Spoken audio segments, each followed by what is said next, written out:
குட்டுப்பட்டு குனிஞ்ச ஒரு கூட்டம் நிமிர்ந்து நிற்கும் போது ஒரு பெரிய அளவிலான மாற்றம் அப்படிங்கிறது சொசைட்டியில் ஏற்படும். அதற்கு பேர் தான் புரட்சி அப்படிம்பாங்க.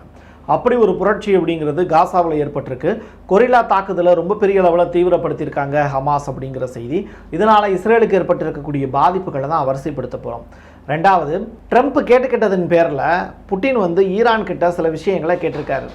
0% செறிவூட்டல் யுரேனியம் கொண்டு வந்துருங்க அப்படின்னு. பட் அதுக்கு மறுப்பு தெரிவிச்சிருக்காங்க ஈரான். எதனால் இந்த ஸ்டேட்மெண்ட்டை சொல்லியிருக்காங்க? இப்படி ஒரு ஸ்டேட்மெண்ட்டை சொன்னதற்கு பிறகு இஸ்ரேல் சும்மா இருப்பாங்களான்னு கேட்டால், ஈரானை தாக்குவதற்கான புதிய திட்டம் ஒன்று அமெரிக்காவுக்கு அனுப்பிச்சிருக்காங்க. இதற்கு அமெரிக்காவினுடைய அதிபர் டொனால்டு ட்ரம்ப் சொல்லியிருக்கக்கூடிய விஷயம் என்ன?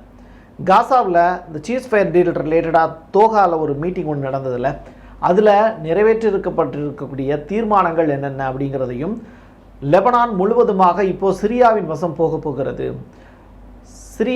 சிரியாவினுடைய கடற்கரை நகரமாக லெபனானை மாற்றுவதற்கு ஒரு பெரிய திட்டத்தை தீட்டிக்கிட்டு இருக்காங்க அப்படிங்கிற அந்த தகவலும் வெளியாகிருக்கு. சில ஸ்கூப் நியூஸும் நமக்கு கிடச்சிருக்கு. அது ரிலேட்டடான தகவல்களோடு நம்ம பேச போகிறோம். வாங்க பார்க்கலாம் உறவுகளே. இது பிரசாத் சிக்னேச்சர்.